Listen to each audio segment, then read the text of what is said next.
Hey you guys, decided to bring you with me today. I had a client meeting down near this beach I like to come to, so I figured I would pop in and see if I could get this video that's coming through by Bernadette up and out.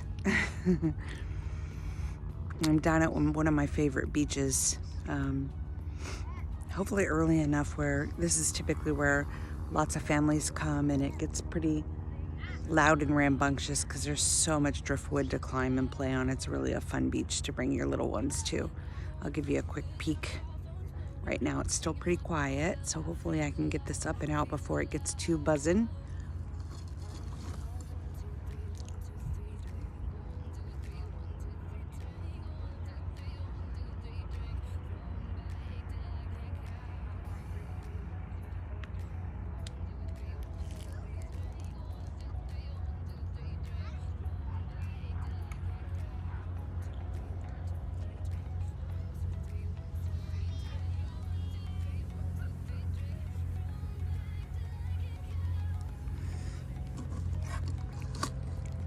Okay, so as per usual, I did post a post about this on the Facebook page this morning, but it's kind of a meatier subject, and so the agreement with Bernadette when the information came through is that I would sit down and do a YouTube on the bulk of it.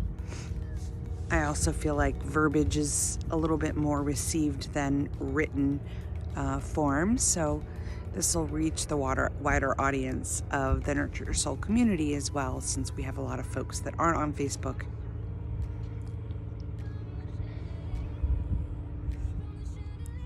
The veil.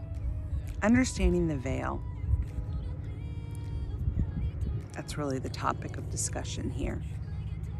So we seem to have this veil between us, the human, and the us we identify ourselves to be, this bigger, broader everythingness or nothingness, whichever you want to refer to it, whether you call it God, universe, energy, source, whatever you call it.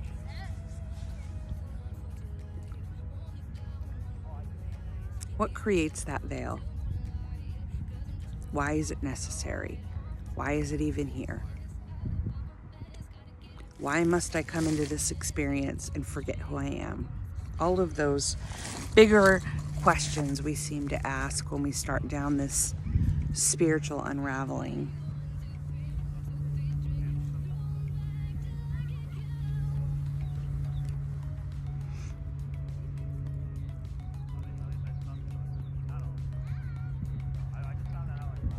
So visualize, if you can, the moment of what we call birth or incarnation. Within a matter of seconds, you are a girl. Your name is Kelly. This is your mother. This is your father. This is your family. These are your siblings. You are white.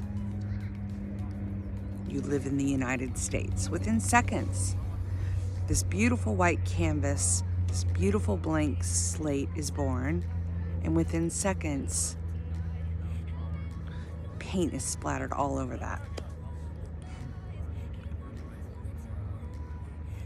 Identification through thoughts, beliefs, conditioning. This little beautiful, innocent, helpless, precious thing,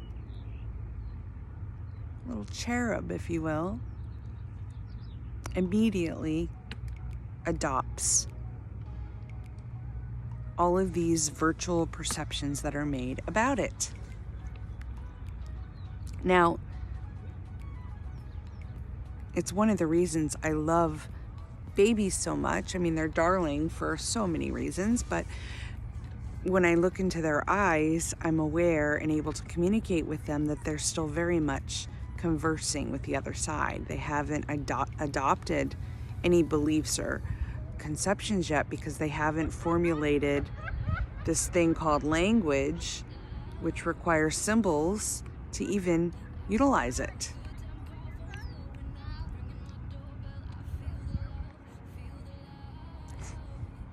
Just watching all of the interactions going on, it's always so funny. I love people watching.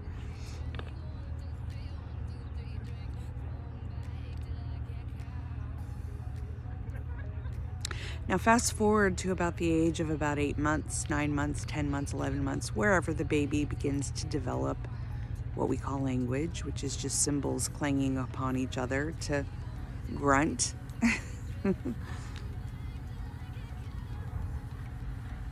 And now that young one starts to look in a mirror, point nose, mouth, me, girl, Kelly, mom, dad. Now the paint starts to set on that blank canvas. We call it learning, development. Ideas and thoughts and concepts are formulated. Seems like other aspects in this play are returning and engaging in that profound idea of self. And each one sets the conditioning deeper. And now let's move up maybe 15 months, 16 months, 17 months, to, again, depending on the development of that particular child. And now we have these profound statements coming out. I am a girl. I am Kelly.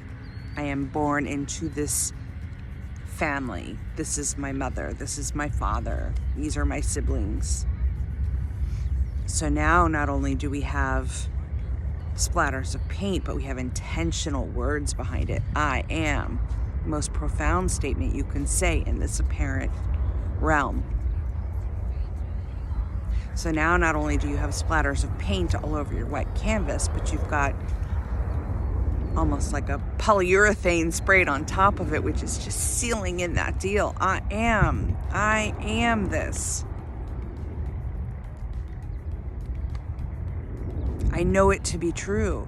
I know it to be true because all of these others also tell me I am that.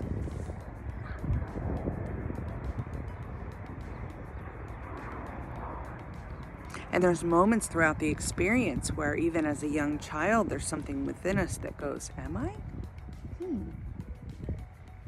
They say I am.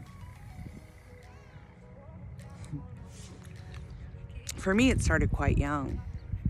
Gosh, I can remember being 2-3 years old, sitting on a beach not far from the likeness of this one, although it was sandy, because Virginia beaches are sandy, not rocky like the PNW beaches, and played with my little bucket and my little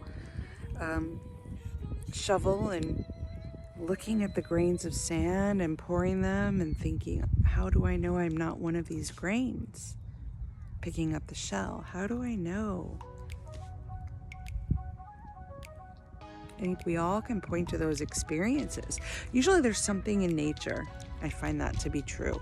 You're out on a boat in the middle of a beautiful ocean and you look around and think, surely I'm more than this that they tell me that I am, because this is so profound and something in me craves being part of this profoundness. And yet I feel so small, purposeless, drifting, if you will. There's anxiety about it. There's depression about it because there's something deeper and innately within me that wants more of this. And then the dreamer is born. How do I become that? Is it wealth? Is it prosperity? Is it nature of invention? Do I have to become famous? Do I have to do something catastrophic?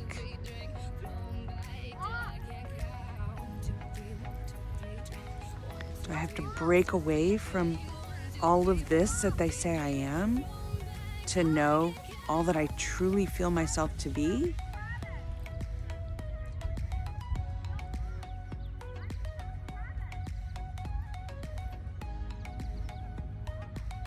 Here's a perfect example of it. Here's a young boy who's so excited about something he just found, desperate to tell his mom. He's running down the beach. Mom! No response. Mom! No response. Mom! No response. does it all the way down the beach till he gets right to her and says it again, and still no response because she's involved in another conversation. This is why I laugh at us humans so much. We're funny creatures. We use these symbols that clang against each other, and we try to find each other in it. Somewhere our language will meet.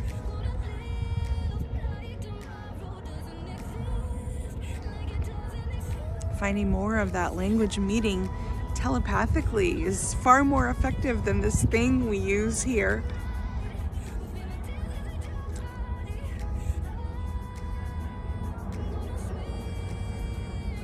But I digress.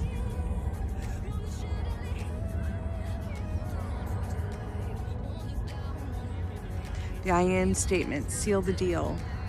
The esoteric internal questions keep saying, am I more than this?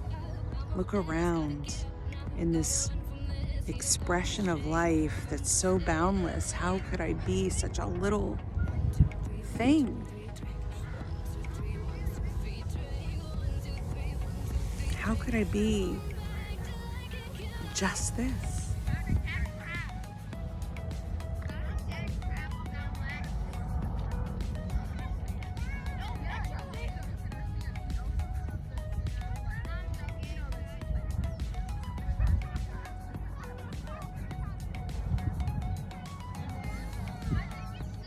Sorry, I get lost in the beautifulness of this whole play.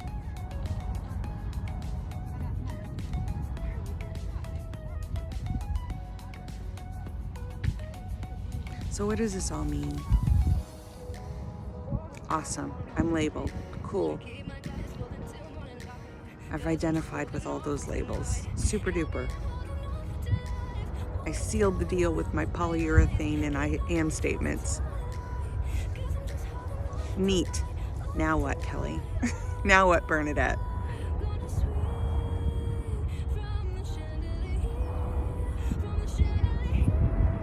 You're on this page, you're watching this video, you're attracted to this message because something in you is more interested in what the I am knows about this. And you are that. You haven't forgotten. That's what brought you here.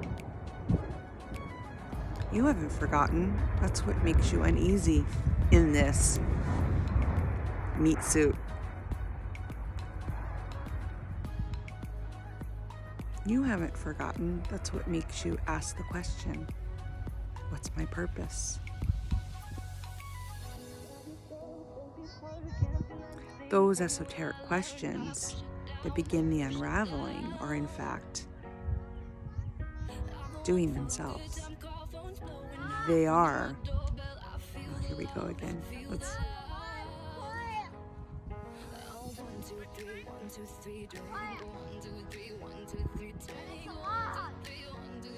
He got his connection right away this time.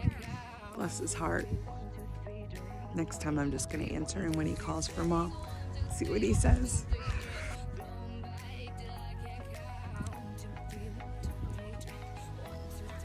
You haven't lost yourself. The veil isn't here as a harming mechanism. It's here so the identification of this can experience all of this. In duality, to know love, we must know hate. To know God, we must know the absence. You are the absence for a moment. We call it hell. I call it Earth.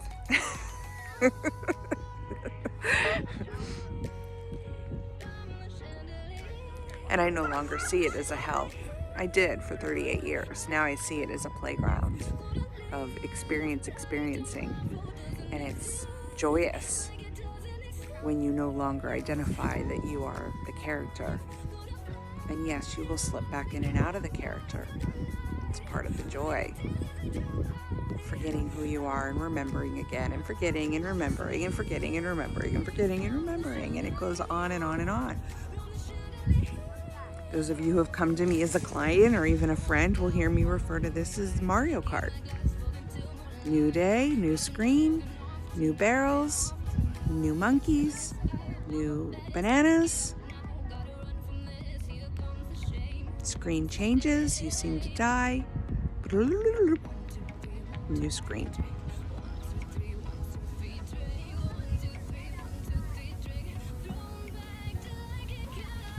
But that veil can actually and truly be broken through.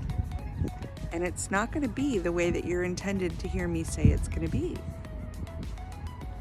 There's no teaching here. It is an unlearning.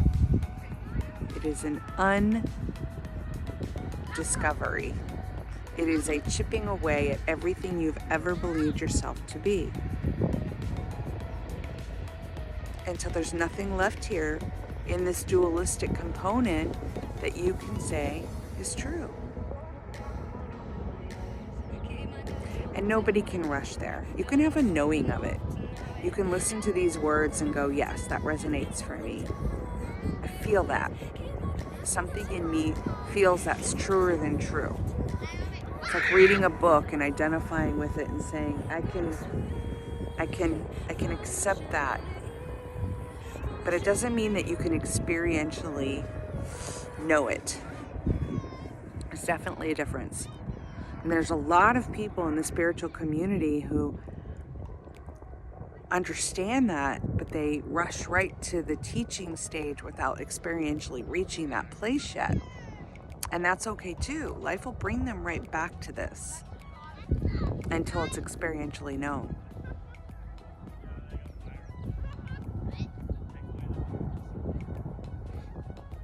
So how do we start the unraveling?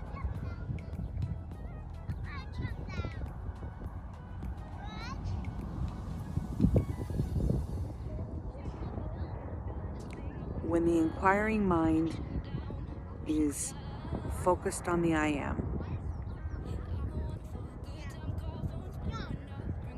and the inquiring mind is willing to slip in that subtle crack between the dualistic components that seem to be going on. Girl, boy, love, hate, right, wrong, good, bad, sinner, angel, human, God. Somewhere in the middle there seems to be this crack where the light gets in.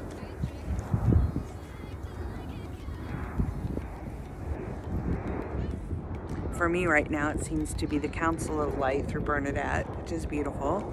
And that's still developing and presenting itself in new ways.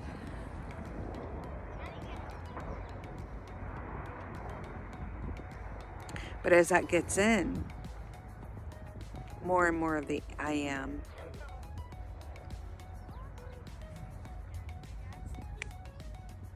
there's nothing filled in after that. And anything that used to be filled in after the I am goes away. It's why you'll hear the story of Kelly.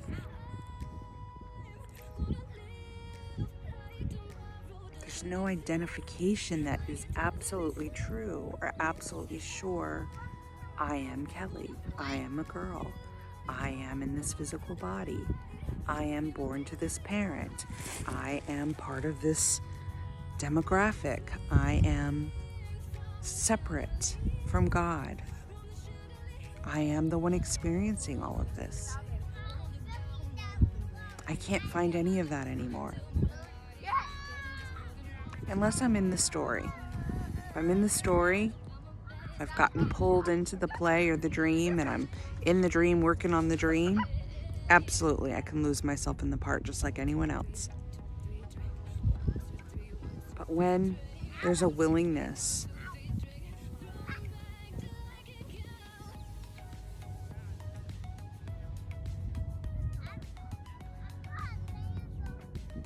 just let it all pass through and notice. There's no anxiety about it. There's no depression. There's no sadness. There's no, I must be doing something. I must be bigger than this. As there's breath and no resistance, all that's noticed is I am this. All of it. The buzzing, the ocean waves, the child yelling, the plane flying overhead, the birds chirping,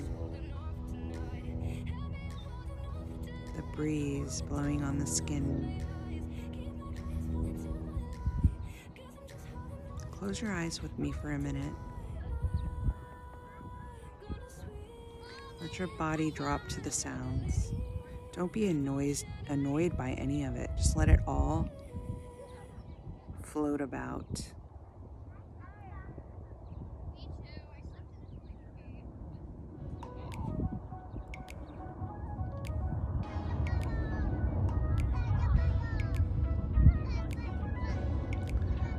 Don't attempt to be separate from any of it.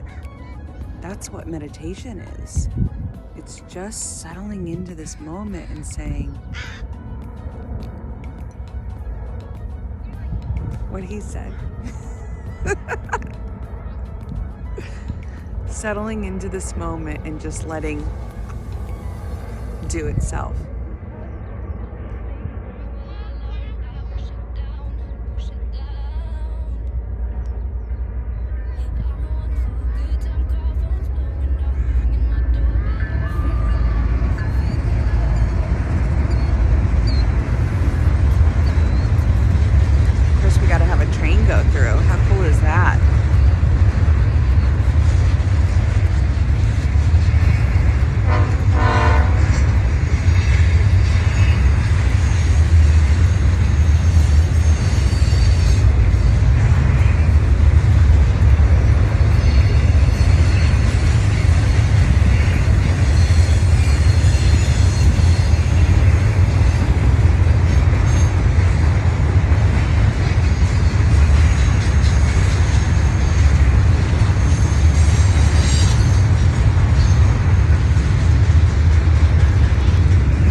I'm in awe.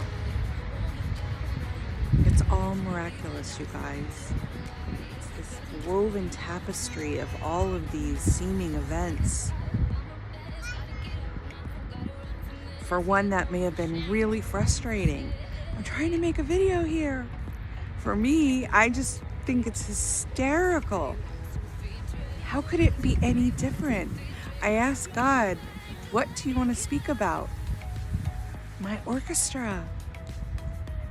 I'll bring you birds. I'll bring you children. I'll bring you ocean sounds. I'll bring you trains. I'll bring you planes. I'll bring it all.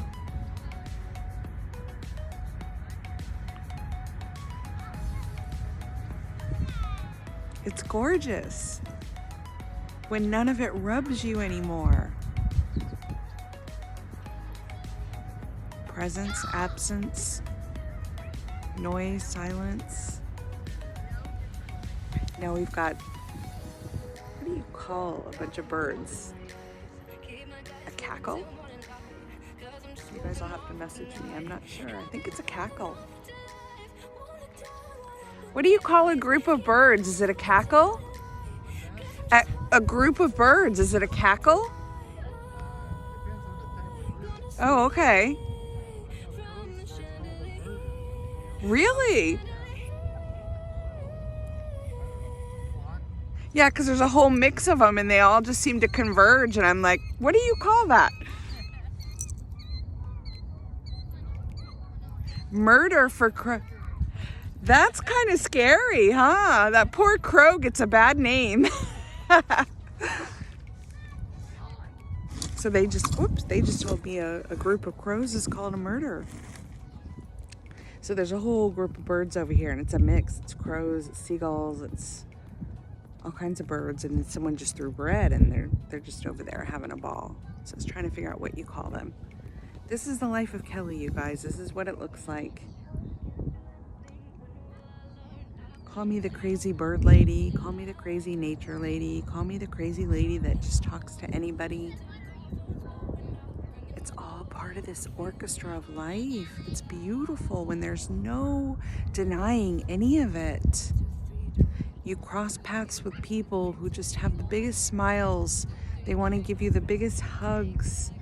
They welcome you with handfuls of jewels and gems and love and support and fruits and bounty. You're in receivership mode. You're in acceptance mode. You're in giving mode. You're in just a flow of life. It just ebbs and flows naturally and beautifully and organically when you don't identify with the character. Accept all of it, attach to none of it, question all of it. If it falls into a dualistic component, it can't be real. Bring me something back that doesn't fall into a dualistic component. And then we'll have a conversation that you are that. You won't find it. I've spent 12 years looking. Nothing can refill that hole. Thank goodness. Thank goodness. There is no lack. There's no need to fill it with something else. What comes, comes. What goes, goes. Yes, there is absolutely still feelings going on. There's emotions. There's getting pulled into the story. All of that still happens. There just isn't a sitting or staying or suffering there for very long. There's an acceptance. This left, perfect. The cup is open. Something will come here. It's a flow. Divine, beautiful. Stay open. I'm married to openness. Stay open. This peace, always being open. This peace, always being questioned. You can't do this without this, but notice you can do this without that.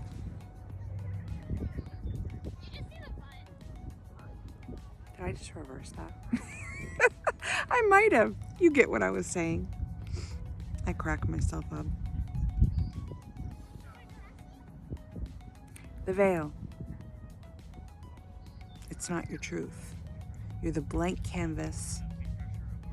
You've never been any of those ideas, those concepts, those labels. Each one that's questioned opens you to the veil a little bit closer, a little closer, a little closer, a little closer. It's not a learning. It's not a teaching. It's an unlearning. It's an unlearning.